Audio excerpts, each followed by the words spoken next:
Hey everyone, Kelly here. So let's talk today about what 8 questions you should ask yourself if you're an artist and you are trying to improve your art videos. I struggled with this.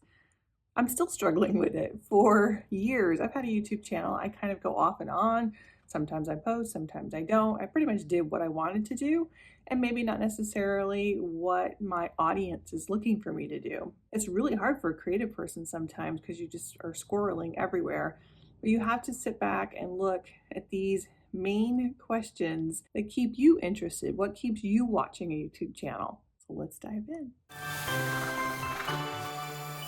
I have to ask myself a question, and I had a really hard time answering my own question, and that was what makes me stay to watch a video? What are the questions I should ask myself to help find the answers? What grabbed your attention in the first few seconds? Was it the topic? Was it the thumbnail? Or maybe something else? So I'm definitely not a graphic designer, so I struggled with my thumbnails. And some things that I've learned, the top 3 things would be you want to highlight your artwork. If you make artwork the focal point of the thumbnail, kind of zoom in on maybe the most interesting or most colorful part of it to grab attention. That helps, but you don't want to overcrowd the image too much with text or other elements.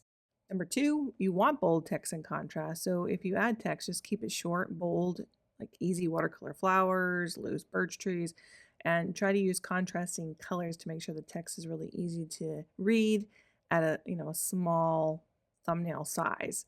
And you place it away from key parts of your artwork. 3, show yourself in action. Include a photo of yourself painting, maybe a personal image of you. It just helps that connection with your viewers. You also want to position on either side so that you can spotlight, again, the artwork and the wording. This especially helps if you are offering like tutorials or courses. So number 2, did the video solve a problem or answer a question that you might have? Was it something that you really wanted to know or something you really wanted to learn? So that could be another way that can help a video stand out. For example, I was looking up crepe myrtles the other day. We have the trees in our backyard and I've got all of this black stuff underneath, and I went to trim it and I could see like mold and things like that on the tree. And all of these hornets came flying out like underneath them by the ground. So I took off running. Luckily I have a gate, so I ran out the gate. Of course, my dog was outside my lab, and she was like, "What's going on?" So I'm like, hurry up, get in the house. I didn't want her to get stung. So I looked up, what's wrong with my crepe myrtle? Why is there black stuff on there? So that's a question that I had, and I thumbed through a few different ones. Because the next thing was the creator's personality engaging? Was their energy in their voice? Did their style keep me interested in what they were saying? Another thing is the pacing right?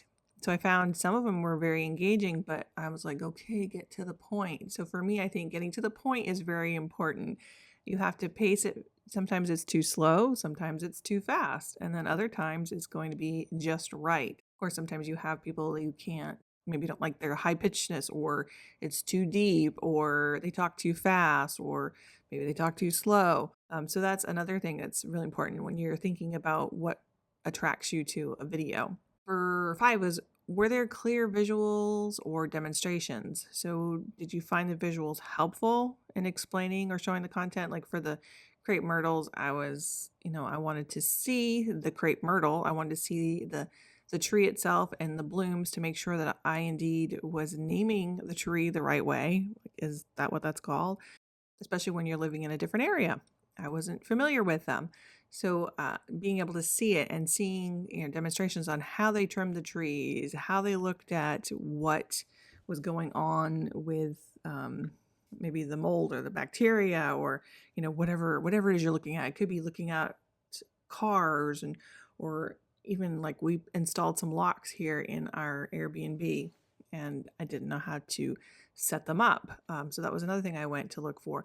Obviously, people look for art and how to create art, how to, work with watercolors and a lot of the basic stuffs, but there's a lot of that out there. So how do you stand out from that? And you also have to think to yourself, did I feel entertained? Was I inspired? I mean, there's lots of different ways you could be entertained. You could be funny. You could be someone that scares people. You could be someone that is a super detailed explainer. or just have a lot of extra energy. So again, you're going to have people that are going to like you for you, and they're going to be drawn to you for those particular things. Number 7, did the content meet your expectations? Did it deliver on what the title and the description promised? That's another big one. And sometimes, people will do catchy titles because they know it's a hot topic, or it might be something that's happening right now. It's hot. There's not much about what your title is saying. Sometimes, like I can get lost. I'm like, well, where is it? This crepe myrtle? Where? How do how do I trim it? What do I need to know? And if I'm not getting information, I will sometimes leave.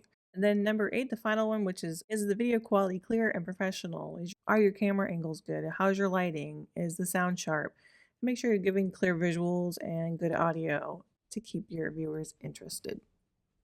So reflecting on some of those questions help you understand your own viewing habits, and then you can really apply that to your own YouTube videos. And I am always working on this. I'm always striving to get better. And if you're here for the first time, I would love to hear your thoughts. If you've been watching my channel for a while, I've been on here now for I think 7, 8 years. I'm not really good at posting consistently, and that's half of my problem. And then sometimes I just don't know what to post about. I'm going to work on this. I think I'm going to do a little bit more, and I'm asking myself these questions to help me better understand what makes me stay, and therefore maybe understand what makes you stay to watch a video. So I hope that helps. You may have noticed that I was painting my favorite chocolate in the background. That was my Trobolone. Love that stuff. I hope I get some for Christmas. It was always in my stocking. Hopefully this was helpful. If you find that it was helpful, you click the like button, share, all that fun stuff. And if you are interested in diving a little bit deeper into watercolors, I would love to have you join our Patreon community, where actually I'm going to be sharing the Trobolone video in full detail and talk about how I painted it along the way. So that is part of the Patreon community. Lots of behind the scenes and other little fun things that we like to share in there. And we'll be doing some live paint-alongs. I would love to have you. So until next time, happy painting and let your imagination soar. Bye. Like Pippi Longstocking. Not really. Here's what I've been working on. I've been working on this painting for a while. It's all the old-fashioned bottles. Isn't that cool? Chocolate and sodas. What more could you ask for, right? I love that soda. All of them. Wrong spot again. I decided that I needed a snack before I start my painting, so I'm heading into the kitchen for a snackaroo. All that talk of chocolate made me want some chocolate.